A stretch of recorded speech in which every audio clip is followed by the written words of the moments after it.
بسم اللہ الرحمن الرحیم۔ شروع اللہ کے نام سے جو بڑا مہربان نہایت رحم والا ہے۔ بسم اللہ الرحمن الرحیم۔ السلام علیکم ورحمۃ اللہ وبرکاتہ۔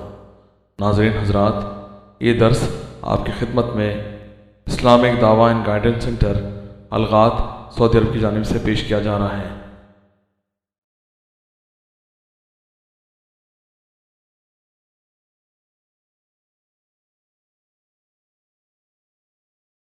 اس درس کو آپ کی خدمت میں پیش کر رہے ہیں شیخ مقصود الحسن فیضی حفظہ اللہ۔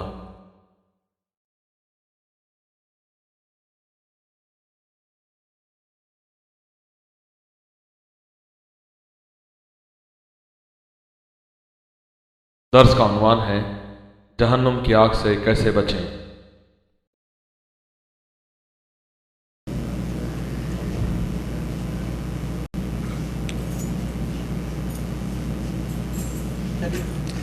الحمدللہ رب العالمین والصلاة والسلام علی اشرف الانبیاء والمرسلین نبینا محمد وعلی آلہ وصحبہ اجمعین، اما بعد۔ محترم حاضرین کرام، جیسا کہ آپ حضرات کو معلوم ہے کہ آج کا یہ اجتماع اور آج کی یہ بابرکت مجلس کس وجہ سے منعقد کی گئی ہے۔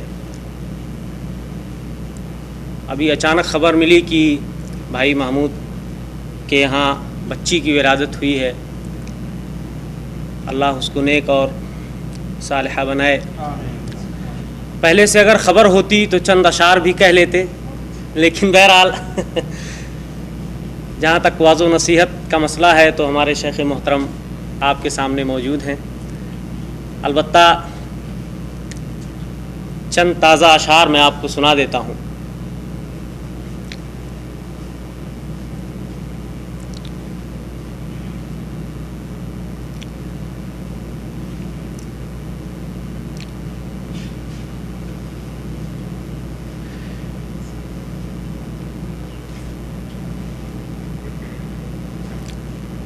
اشہب شوق کو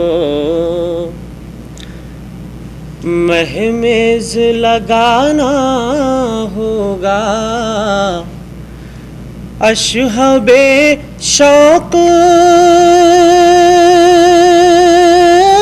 کو مہمیز لگانا ہوگا، طائر فکر کو اب اونچا اڑانا ہوگا، طائر فکر کو اب اونچا اڑانا ہوگا، جو نہ محتاج صبا ہو نہ بہاروں کا غلام، جو نہ محتاج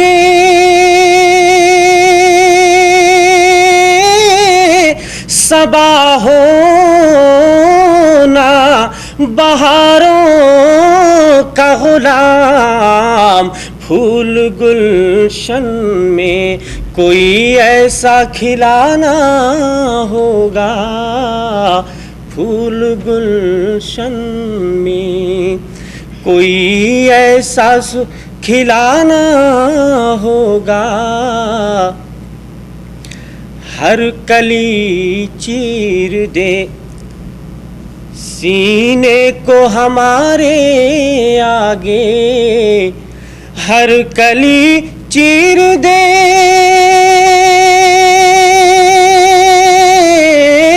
سینے کو ہمارے آگے، ایسا نغمہ کوئی پرمست سنانا ہوگا، ایسا نغمہ کوئی پرمست سنانا ہوگا۔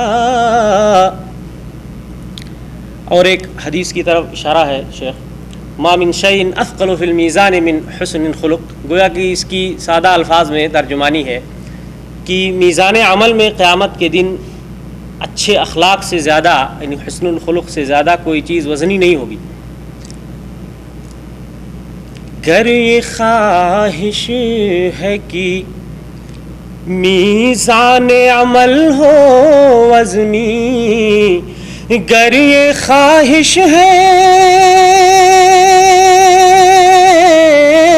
کہ میزان عمل ہو وزنی، اپنے اخلاق کریمانہ بنانا ہوگا، اپنے اخلاق کریمانہ بنانا ہوگا۔ اور آنے والا مصرع الا بذکر اللہ تطمئن القلوب، گر یہ خواہش ہے کہ چاہتے ہو دل مضطر کو سکون مل جائے، چاہتے ہو دل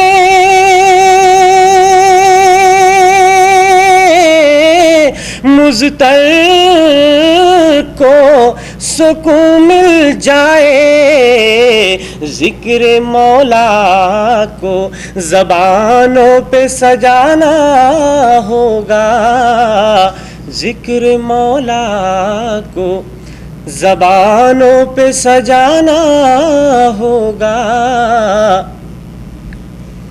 ذکر مولا کو زبانوں پہ سجانا ہوگا۔ چاہتے ہو گر یہ خواہش ہے کہ ہم خلد بری میں جائیں، گر یہ خواہش ہے کہ ہم خلد بری میں جائیں، اپنے دامن کو گناہوں سے بچانا ہوگا، اپنے دامن کو گناہوں سے بچانا ہوگا۔ اور حالات حاضرہ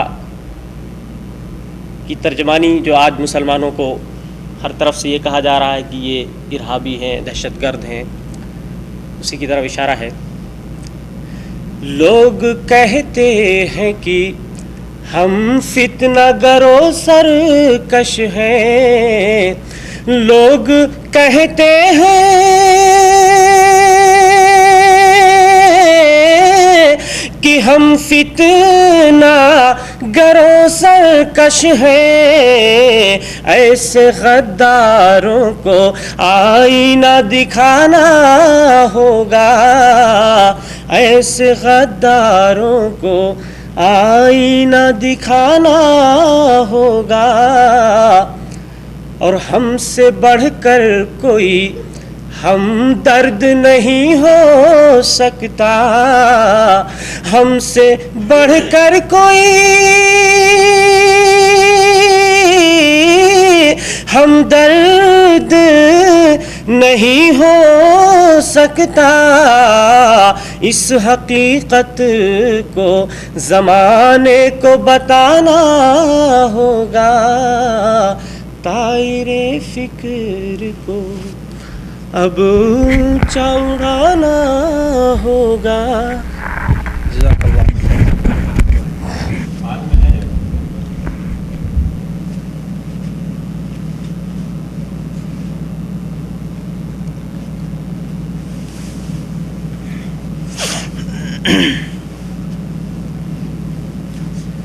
بسم اللہ الرحمن الرحیم،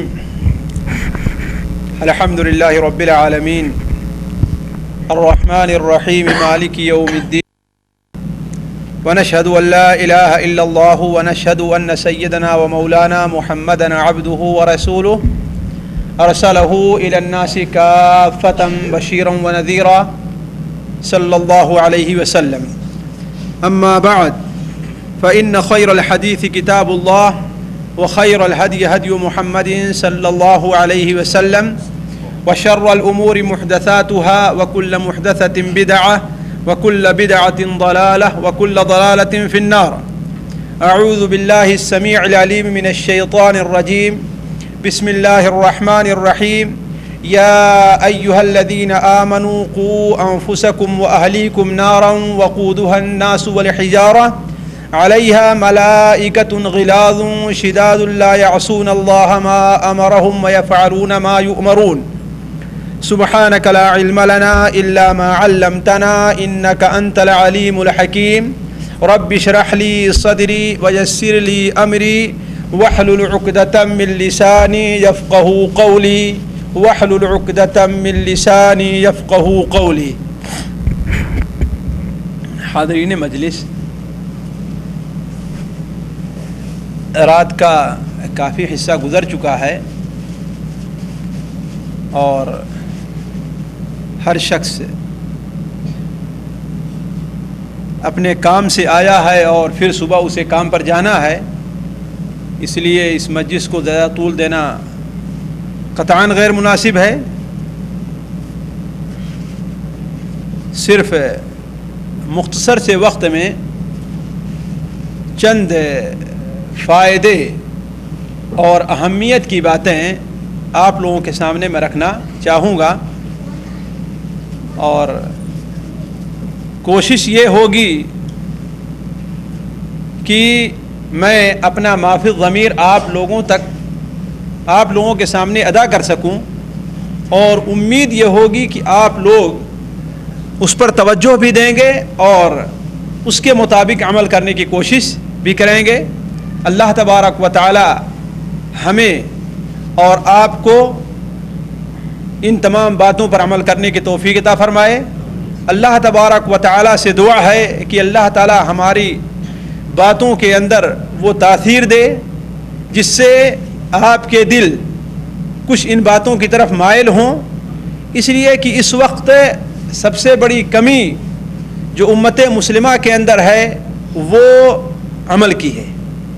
علم بہت سے لوگ رکھتے ہیں، سمجھ بہت سے لوگ رکھتے ہیں، لیکن مسئلہ یہ ہے کہ اپنے علم کے مطابق عمل نہیں کرتے. اللہ کے رسول صلی اللہ علیہ وسلم ایک بار صحابہ کرام کی مجلس کے اندر بیٹھے ہوئے تھے. آپ صلی اللہ علیہ وسلم نے آسمان کی طرف نظر اٹھائی اور آپ نے فرمایا یہ اس وقت کی بات ہے جب کہ علم اٹھ جائے گا.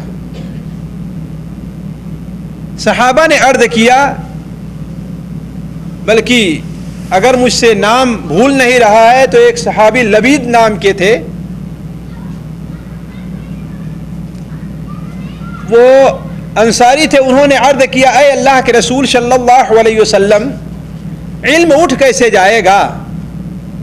قرآن ہمارے پاس ہے، ہم قرآن کو پڑھیں گے، اپنے بچوں کو پڑھائیں گے، ہمارے بچے اپنے بچوں کو پڑھاتے رہیں گے، اس طریقے سے سلسلہ چلتا رہے گا اور ہمارے بیچ یہ علم موجود ہوگا. یہ علم اٹھ کیسے جائے گا؟ تو آپ صلی اللہ علیہ وسلم نے فرمایا کہ میں تمہیں انصار کا سب سے بڑا عقل مند آدمی سمجھتا تھا، تم نے تو بڑی بیوقوفی کی بات کہی. ان یہود اور نصارہ کو تم دیکھتے نہیں کہ ان کے پاس آسمانی کتاب جس شکل میں بھی ہے موجود ہے، اسے پڑھتے بھی ہیں، لیکن فرق یہ ہے کہ اس کے مطابق وہ عمل نہیں کرتے، اسے کما حق وہ سمجھنے کی کوشش نہیں کرتے. اسی طریقے سے جب یہ قرآن تو تمہارے بیچ موجود ہوگا، لیکن قرآن کے مطابق عمل کرنا جب اٹھ جائے گا، قرآن کی صحیح سمجھ لوگ نہ حاصل کریں گے، تو اس کا مطلب یہ ہے کہ علم اٹھ گیا ہے. وعلیکم السلام. تو عرض کرنے کا مقصد یہ ہے کہ یہ کمی زیادہ نہیں ہے کہ ہم اور آپ لوگ جانتے نہیں، زیادہ کمی اس بات کی ہے کہ جو کچھ ہم جانتے ہیں اس کے مطابق عمل نہیں کرتے. جو آیت سورہ تحریم کی ہم نے آپ کے سامنے تلاوت کی ہے، وہ آیت ہمارے اور آپ کے حالات سے، یا یہ کہیے کہ ہماری اور آپ کی زندگی کے لیے بڑی اہم ہے، اور بڑی ضرورت ہے کہ اس کے اوپر ہم اور آپ غور کریں. اللہ تبارک و تعالی نے ارشاد فرمایا کہ یا ایھا الذین آمنو، اے ایمان والو، اے ایمان والو، قوا انفسکم واہلیکم نارا وقودھا الناس والحجارہ، تم اپنے آپ کو اور اپنے بچوں کو جہنم کی آگ سے بچاؤ. قوا انفسکم واہلیکم نارا وقودھا الناس والحجارہ، تم اپنے آپ کو اور اپنے بچوں کو جہنم کی آگ سے بچاؤ. وہ جہنم کی آگ جس کے ایندھن لوگ اور پتھر بنیں گے، لوگ اور پتھر بنیں گے.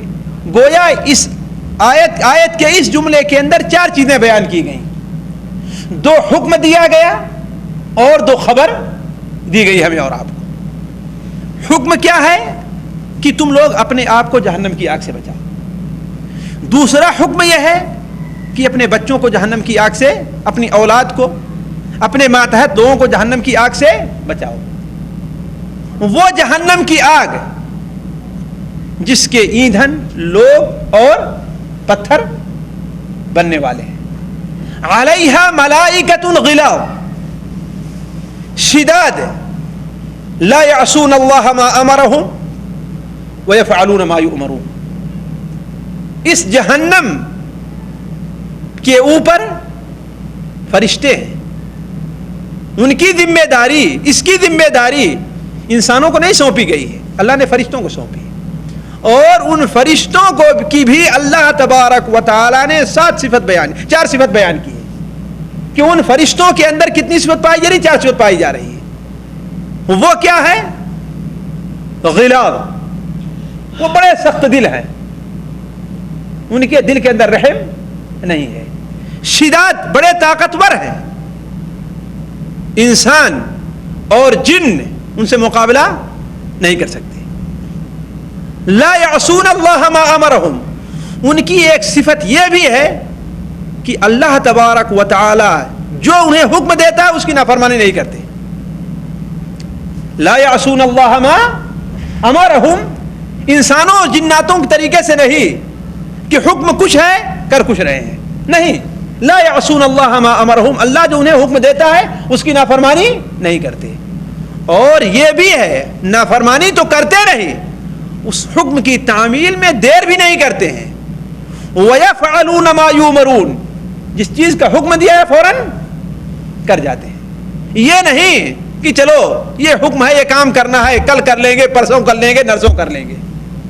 ان کے اندر تاخیر نہیں ہے. وَيَفْعَلُونَ مَا يُؤْمَرُونَ. تو اس آیت کے اندر جس کا ترجمہ ہم نے مختصر طور پر آپ کے سامنے رکھا، اسی آیت پر غور کرنے کی آپ کو دعوت ہے. اسی آیت پر غور کرنے اور سمجھنے کی آپ کو دعوت ہے کہ اس آیت میں اللہ تبارک و تعالی نے، پہلی بات تو ہم یہ دیکھیں کہ خطاب اللہ نے کس سے کیا ہے؟ کافروں کو نہیں کیا، یہود اور نصارہ کو مخاطب نہیں کیا، ہندوؤں کو مخاطب نہیں کیا. اللہ تبارک و تعالی نے، اللہ تعالیٰ فرما رہا ہے یا ایھا الذین آمنو، اے وہ لوگوں جو ایمان لائے ہو، جنہوں نے لا الہ الا اللہ اور محمد الرسول اللہ کا کلمہ پڑھا ہے.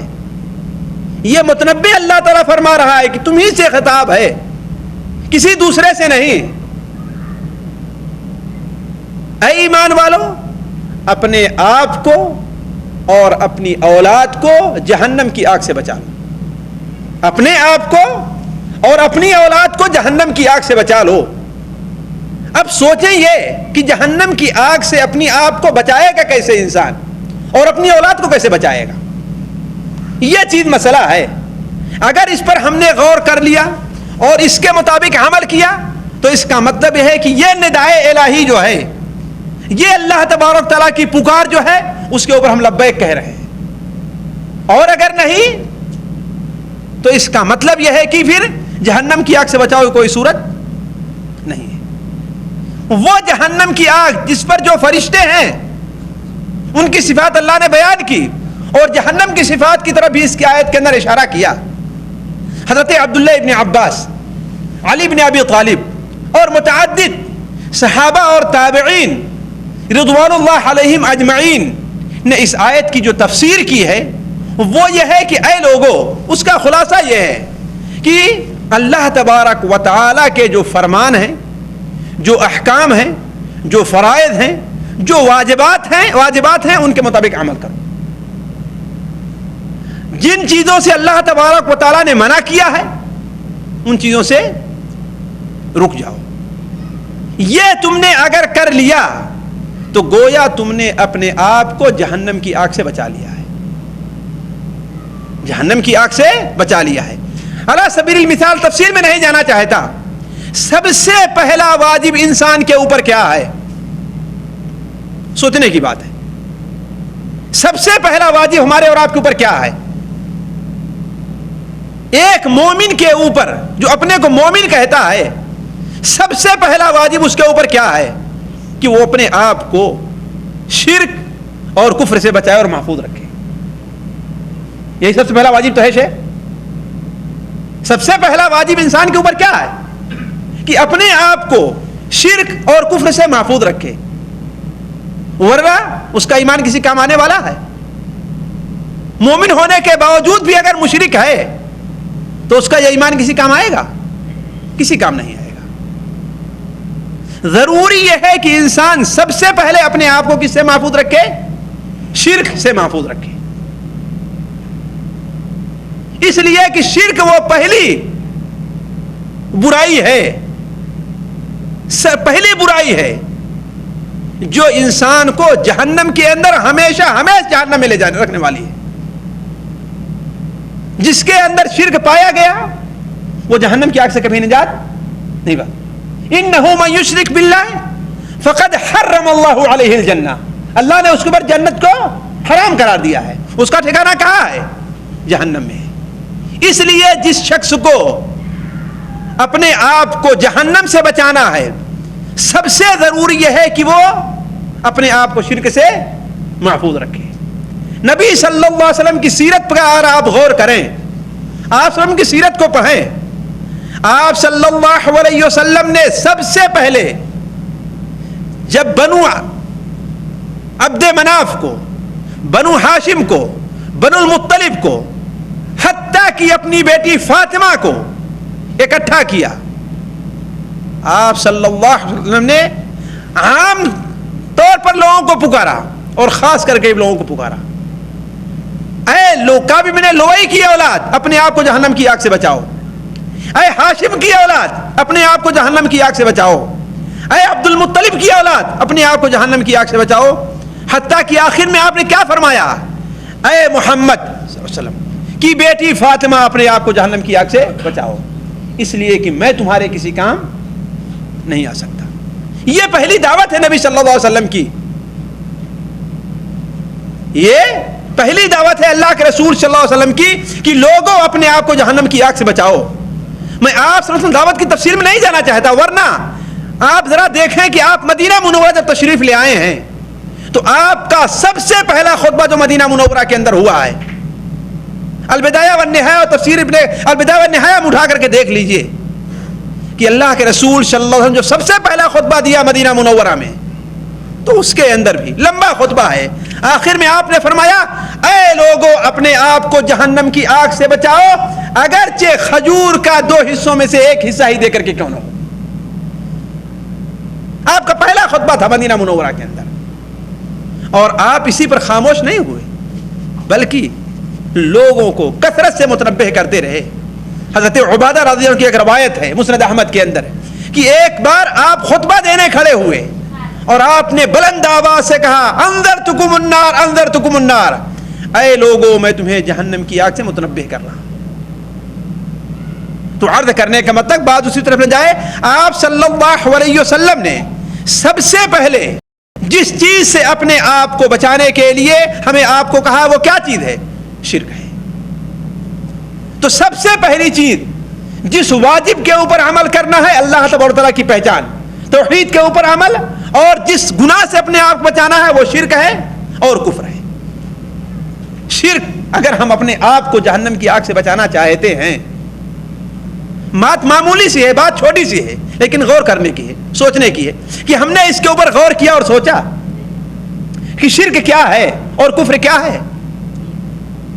آج کتنے مسلمان ہیں اپنے کو پکے مولوی سمجھتے ہیں، اپنے کو پکے عالم سمجھتے ہیں، اپنے کو پکا مسلمان سمجھتا ہے، لیکن کفر کے اندر پڑا ہوا ہے،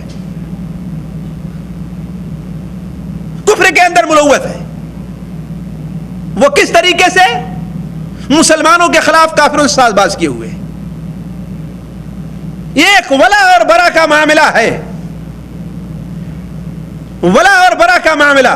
دوسری جگہ نہ جائیے، عمومی طور بلکہ سارے لوگ ہمارے یہاں ہندوستانی ہیں، ذرا غور کریں کہ ایک مسلمان لیڈر کھڑا ہوتا ہے، 4-6 مسلمان مل کر کے اس کے مقابلے میں ایک ہندو لیڈر کو کھڑا کرتے ہیں. واللہ سری شریعت کی روشنی میں ذرا غور کریں کہ یہ کیا حکم رکھتا ہے، یہ چیز کیا حکم رکھتی ہے کہ تم نے دوستی کی، تم نے موالات کی ایک مسلمان کے مقابلے میں، نام کا مسلمان ہی کیوں نہیں صحیح، لیکن اسے امید ہے کہ اسے متنبہ کیا گیا دین کی طرف پلٹے گا. ایک کافر کے ساتھ تم نے ساز بات کی اور اسے جتایا جا کر کے. واللہ ابھی آج ایک شخص نے مجھ سے بتایا، دوسروں کو چھوڑ آج بتایا ہے، ایسی ساز بات کافروں سے مل کر کے مسلمانوں کے خلاف کیا جاتا ہے کہ عقل حیران ہے کہ کہاں چلی گئی مسلمانوں کی عقل. تو یہ سوچنے کی چیز ہے کہ کہیں مسلمان اللہ کا نام لیتے ہوئے، اور ایک صاحب شاید یہاں پر موجود ہیں، وہ بتا رہے تھے کہ ایک گاؤں کے اندر ایک ہندو کو جتایا، ہندو ان کے سروں پر بیٹھا ہے، وہ یہ نعرہ تکبیر کرے اور جے سری رام بول رہا ہے. یہ کفر نہیں، اس سے بڑا کفر اور کیا ہو سکتا ہے؟ اس سے بڑا کفر اور کیا ہوگا؟ آج دوسری جماعت والوں کے اوپر کھلے عام حکم لگ جایا کرتا ہے کہ وہ کافر ہے، وہ مشرک ہے، لیکن ایسے لوگ، یقین کے ساتھ میں کہتا ہوں کہ کفر اور شرک کا حکم لگنے کے کیا اصول ہے انہیں نہیں معلوم ہے. کب کسی کے اوپر شرک کا حکم لگے گا؟ ہر آدمی جس سے شرک صادر ہو جائے وہ مشرک نہیں ہو جاتا، ہر آدمی جس سے کفر صادر ہو جائے وہ کافر نہیں ہو جاتا ہے. ہر آدمی جس سے ایک بار جھوٹ نکل جائے اسے جھوٹا نہیں کہا جا سکتا. ہر ایک آدمی جو ایک بار شراب پی لے اسے ملعون نہیں قرار دیا جا سکتا. ہر ایک آدمی جس سے ایک بار غلطی سے زنا ہو جائے اس کے اوپر مستقل زنا ہونے کو، زانی ہونے کو نہیں لگایا جا سکتا. تو بات دوسری طرف میں عرض میں کر رہا تھا کہ سب سے پہلی چیز جس سے ہمیں اور آپ کو بچانا ہے وہ کیا چیز ہے؟ شرک اور کفر ہے. شرک یہی چیز نہیں ہے کہ غیر اللہ کو سجدہ کیا جائے، یہ سب سے بڑا شرک ہے، لیکن اس کے ساتھ ساتھ اور بہت سے شرک ہیں. کفر یہی نہیں ہے کہ اللہ کے رسول کی رسالت کا انکار کیا جائے صلی اللہ علیہ وسلم، اس کے ساتھ ساتھ اور بہت سے کفر ہیں. لا الہ الا اللہ محمد رسول اللہ کے شرائط ہیں، اصول ہیں، ضوابط ہیں. ان شرائط کو جس نے ختم، اس میں سے کوئی شرط بھی ختم ہو گئی تو اس کے اوپر کفر اور شرک کا حکم لگے گا. تو عرض کر رہا تھا کہ اے لوگوں اپنے آپ کو جہنم کی آگ سے بچاؤ. دوسرا حکم اس کے اوپر آیا کہ اپنی اولاد کو جہنم کی آگ سے بچاؤ. یہ بڑا اہم مسئلہ ہے کہ اللہ تبارک و تعالیٰ نے صرف ہمیں اور آپ کو اپنی ذمہ داری اپنے اوپر نہیں رکھی ہے، بلکہ اپنی اولاد کی ذمہ داری بھی ہمارے اور آپ کے اوپر رکھی ہے. اسی لیے ذرا غور کریں، اللہ کے رسول صلی اللہ علیہ وسلم کا فرمان ہے کہ بچہ 7 سال کا ہو جائے تو اسے نماز کا حکم دو، اور 10 سال کا ہو جائے تو اس پر اس کی پٹائی کرو. حالانکہ نماز اس کے اوپر واجب نہیں ہے. ابھی ہے کہ نہیں شیخ؟ واجب ہو اس کے اوپر نماز؟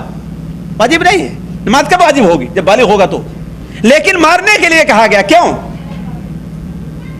اس لیے کہ اس کی عادت پڑے. وہ یہ نہیں کہ ہماری کوتاہی کی وجہ سے بے نماز نہ پڑھنے کو اس کی عادت بنی رہے اور بڑے ہو کے نماز نہیں پڑھتا ہے. جہاں نماز کی اہمیت ہے وہاں اس بات کی بھی اہمیت جتائی گئی ہے کہ ہم اور آپ اپنے بچوں کو متربع، اس کی ذمہ داری ہمارے اور آپ کے اوپر ہے.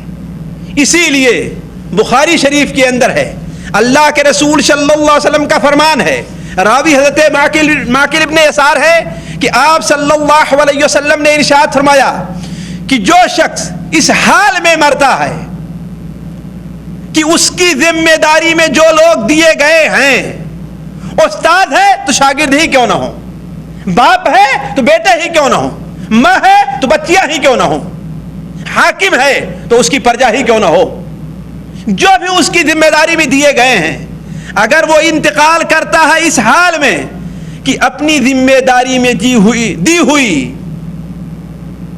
چیز کے ساتھ خیانت کی ہے تو اس کے اوپر جہنم کی آگ، جنت حرام ہے اور جہنم کی آگ اس کے اوپر واجب ہے۔ بات چھوٹی سی ہے لیکن ذرا غور کریں کہ یہ امانت ہمارے اور آپ کے گردن میں جو ہے، نسائی وغیرہ کے اندر روایت ہے کہ اللہ کے رسول صلی اللہ علیہ وسلم نے ارشاد فرمایا، اللہ تبارک و تعالی پوچھنے والا ہر ذمہ دار سے اس چیز سے متعلق جو اس کی ذمہ داری میں دی گئی ہے، حتیٰ کہ گھر باپ سے اس کے گھر والوں سے متعلق بھی پوچھا جائے گا۔ تو والدین کا یہ فریضہ بنتا ہے کہ اپنے بچوں کو جہنم کی آگ سے بچانے کی کوشش کریں اور اپنے بچوں کو جہنم کی آگ سے بچائیں، ہر وہ طریقہ اختیار کریں جس سے بچے جہنم کی آگ سے بچیں اور جنت کے اندر داخل ہو جائیں، تعلیم کے اعتبار سے ہو، تربیت کے اعتبار سے ہو، حتیٰ کہ اگر روزی کے اعتبار سے بھی ان کے اوپر فریضہ بنتا ہے کہ اپنے بچوں کو بتائیں کہ ہاں یہ روزی کا طریقہ جائز ہے اور روزی کا طریقہ ناجائز ہے۔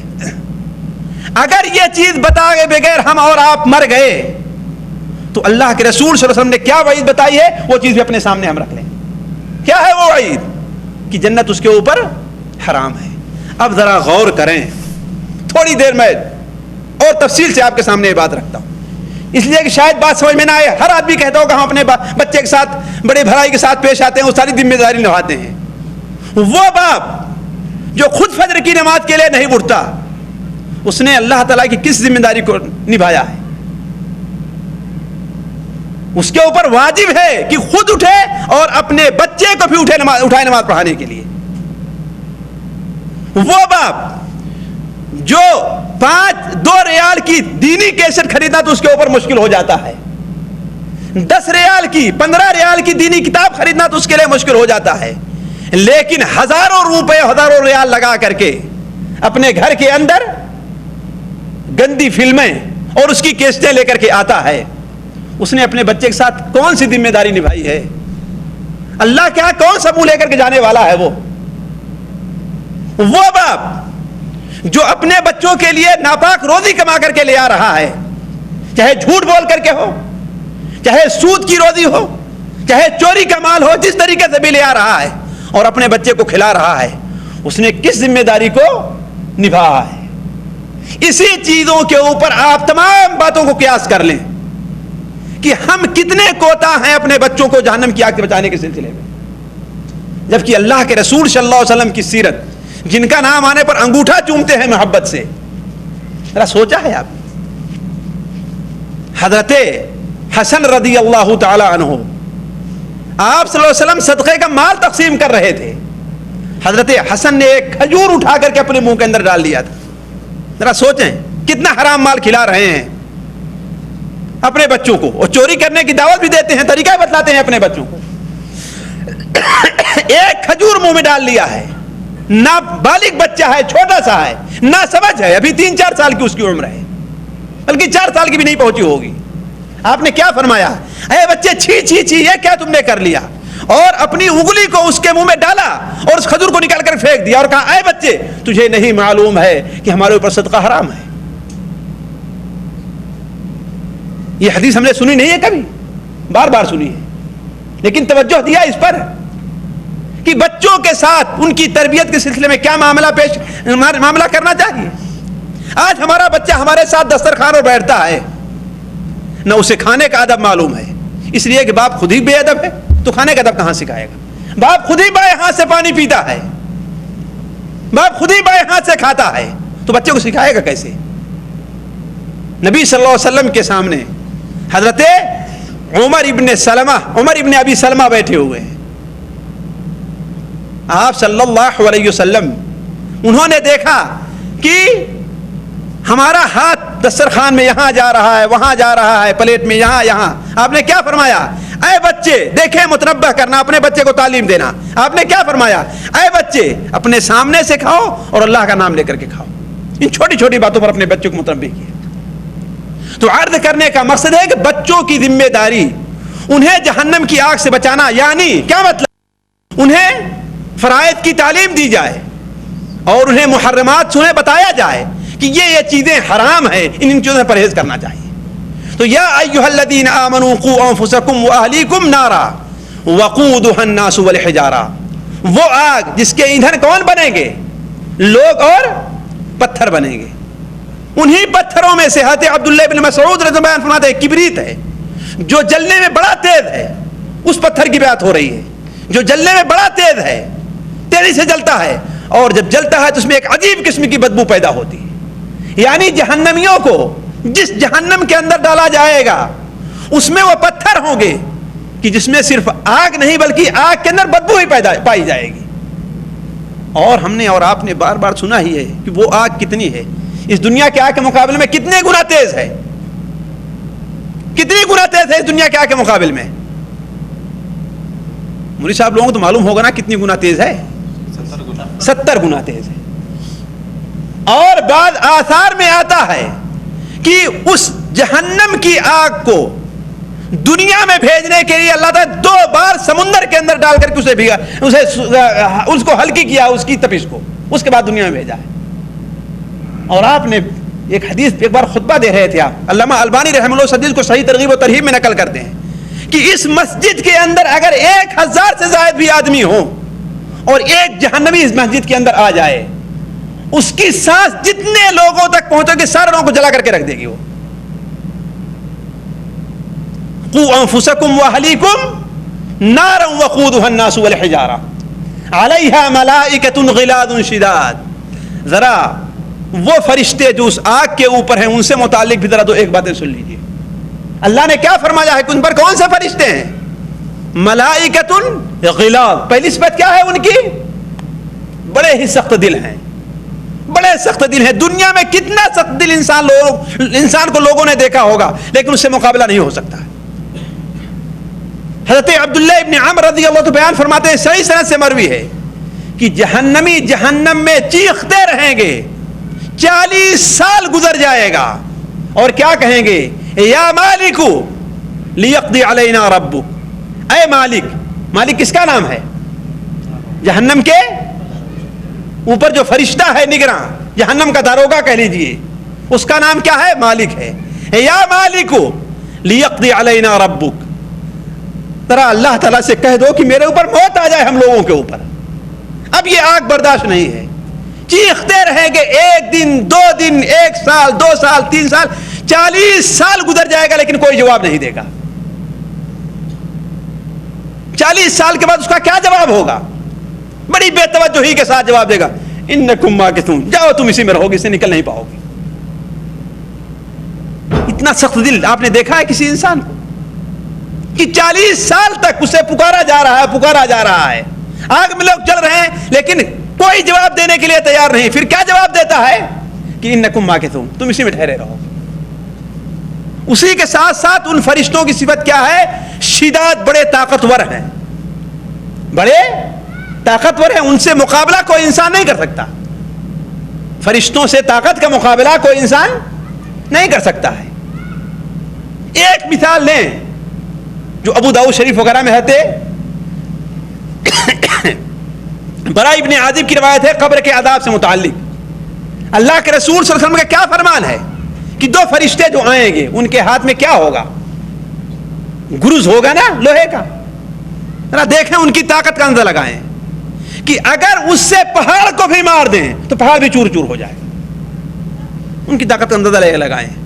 اور میں فرشتوں سے متعلق جب ایک بار درس تیار کر رہا تھا تو امام سیوطی رحمہ اللہ کتاب الحبائق فی اخبار الملائک کے اندر ایک حدیث میری نظر سے گزری. الحبائق فی اخبار الملائک میں ایک حدیث میری نظر سے گزری. اللہ کے رسول صلی اللہ علیہ وسلم کی جب بعثت ہوئی تو آپ لوگ جانتے ہیں کہ اللہ تبارک و تعالیٰ نے آسمان پر پہرے لگا دیے. شیطان جو آسمان کی خبریں ایک دوسرے پر سوار ہو کر کے سن لیتے تھے، آپ صلی اللہ علیہ وسلم بعثت کے بعد اس کے اندر بڑی کمی، بلکہ کافی حد تک سمجھے کہ بالکل بند ہو گیا، جیسے کہ سورہ جن کے اندر اس کی طرف اشارہ ہے۔ تو شیطان ملعون کو جب یہ خبر معلوم ہوئی، جب یہ معلوم ہوا کہ ہاں اب تو آسمان پر جانا مشکل ہے، تو اپنے ہرکاروں کو چاروں طرف بھیجا کہ ڈھونڈو زمین میں کوئی غریب حادثہ ضرور پیش آیا ہے۔ تو وہ پہنچتے پہنچتے مکہ مکرمہ میں آیا، اور جب ابو قبیس پہاڑ پر پہنچا ہے تو کیا دیکھتا ہے کہ اللہ کے رسول صلی اللہ علیہ وسلم، آپ صلی اللہ علیہ وسلم سجدے کے اندر ہیں۔ کہتا ہے کہ بس یہی ذات ہے جس کی وجہ سے یہ تمام پابندیاں ہمارے اوپر لگائی گئی ہیں۔ حضرت انس بن مالک کی روایت ہے یہ پابندیاں ہمارے اوپر لگائی گئی ہیں۔ تو وہ غصے میں آ کر کے چاہتا ہے کہ نبی صلی اللہ علیہ وسلم کی گردن پر اپنا پیر رکھ دے، اور آپ کو پریشان کرنے کی کوشش کی ہے کئی بار اس نے، آپ کی نماز میں رکاوٹ ڈالنا چاہا ہے، حتیٰ کہ مسلم شریف میں روایت ہے کہ ایک بار آپ نے اس کا گلا پکڑ لیا اور اتنے زور سے دبایا کہ اس کی زبان باہر آ گئی، آپ نے اپنے ہاتھ پر اس کے لعاب کو محسوس کیا، جیسا کہ مسلم شریف کے اندر روایت ہے۔ تو وہ شیطان ہر طریقے سے آپ کو پریشان کرنا چاہتا ہی تھا، تو اس نے سوچا کہ آپ کی گردن پر اپنا پیر رکھ دیں، لیکن اللہ تبارک و تعالیٰ نے حضرت جبرائیل علیہ السلام کو جب بھیجا ہے تو ایک پیر جب اس کو مارا ہے تو شیطان جا کر کے اردن میں رکا ہے، اس سے پہلے کہیں نہیں ٹھہر پایا۔ اندازہ لگا لیں فرشتوں کی طاقت کا۔ اور فرشتوں میں سے ایک فرشتے ایسے بھی ہیں، اللہ تعالیٰ بیان فرماتا، اللہ کے رسول صلی اللہ علیہ وسلم کی بات حدیثوں میں ہے کہ وہ 19 فرشتے جو جہنم کے نگراں ہیں، علیہا 19، آپ نے فرمایا کہ اگر ان میں سے ایک فرشتے کو یہ کہا جائے کہ 7 آسمان اور زمین کو ایک لقمہ بنا لے تو وہ بنا سکتا ہے۔ واللہ وما قدر اللہ حق قدر، ہم لوگوں نے اللہ تعالیٰ کی قدر کو نہیں پہچانا ہے، اللہ کی قدر کو نہیں پہچانا۔ اللہ تعالیٰ کے عرش کو جو فرشتے اٹھائے ہوئے ہیں، ایک فرشتہ جیسا کہ ابو داؤد شریف کے اندر روایت ہے، اس کی شکل کس کی ہے؟ مرغ کی ہے، اس کی شکل مرغ کی ہے، اور اس کی گردن عرش کے نیچے ہے، لیکن اس کا پاؤں 7 زمین سے نیچے پہنچا ہوا ہے۔ کتنا بڑا ہے وہ فرشتہ، اندازہ لگا سکتے ہیں؟ لیکن ذرا سوچیں، جو ذات اتنی بڑی مخلوق پیدا کر سکتی ہے وہ ذات کتنی بڑی ہوگی۔ وما قدر اللہ حق قدر، اللہ کی قدر کو ہم لوگوں نے نہیں پہچانا، اللہ کی قدر کو ہم لوگوں نے نہیں پہچانا ہے۔ تو عرض کر رہا تھا کہ علیہا ملائکۃ غلاظ شداد، اس آگ کے اوپر فرشتے ہیں جو بڑے ہی سخت دل ہیں، ان کے اندر کوئی رحم نہیں ہے، ان کے اندر کوئی رحم کی بات نہیں، اللہ نے رحم رکھا ہی نہیں ان کے اوپر، اور شداد بڑے طاقتور ہیں، شداد بڑے طاقتور ہیں۔ لا یعصون اللہ ما امرہم، اللہ جس چیز کا حکم دے دیتا ہے اس کی مخالفت نہیں کرتے، اور جو حکم دیتا ہے اللہ فوراً کر گزرتے ہیں۔ اس کی مثال لیجئے، آج کل میں پڑھ رہا تھا اور بار بار یہ حدیث مجھے گزری ہے، اللہ کے رسول صلی اللہ علیہ وسلم نے ارشاد فرمایا کہ سور جو پھونکے گا وہ کون سا فرشتہ پھونکے گا؟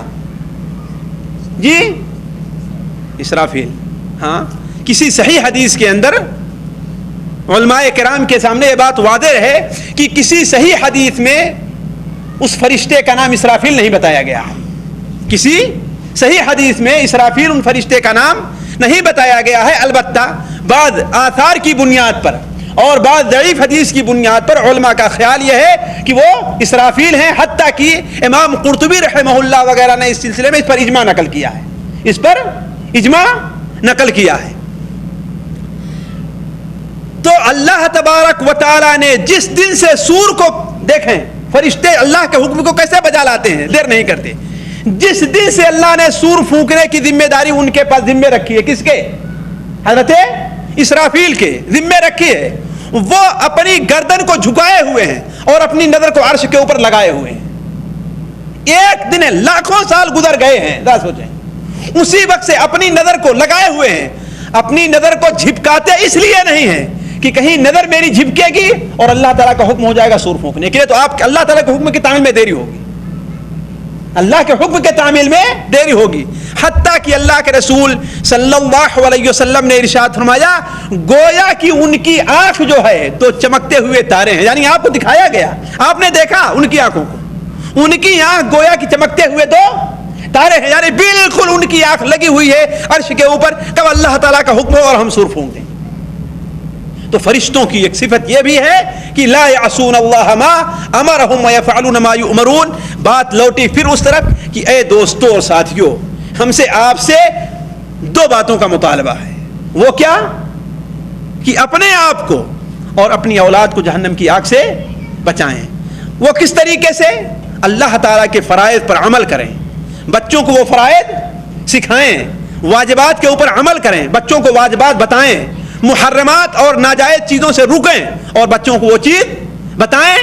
اور اگر بچوں کے بارے میں کوتاہی کی گئی, ہم اپنے طور پر چاہے جتنے بڑے مولوی بن جائیں, عالم بن جائیں, بزرگ بن جائیں, پیر بن جائیں, جتنے بڑے بن جائیں, اگر ہم نے اس کے ساتھ خیانت کی ہے تو اللہ کے رسول صلی اللہ علیہ وسلم کا فرمان ہے کہ ہمارے اوپر جنت کیا ہے؟ حرام ہے. اللہ تعالیٰ سے دعا ہے کہ اللہ تعالیٰ ہمیں اور آپ کو ان باتوں پر عمل کرنے کی توفیق عطا فرمائے. اللہ تعالیٰ نے ہمارے اور آپ کے اوپر جو ذمہ داری رکھی ہے اپنی حفاظت کی, جہنم سے اپنے آپ کو بچانے کی, اپنی تعلیم کی, اپنے آپ کو سکھانے کی, وہی ذمہ داری ہمارے اور آپ پر اولاد کی بھی رکھی ہے کہ ہم انہیں بھی سکھائیں, انہیں تعلیم دیں اور انہیں بھی جہنم کی آگ سے بچائیں. ربنا تقبل منا انك انت السميع العليم وتب علينا انك انت التواب الرحيم وصلى الله على نبينا محمد وبارك وسلم.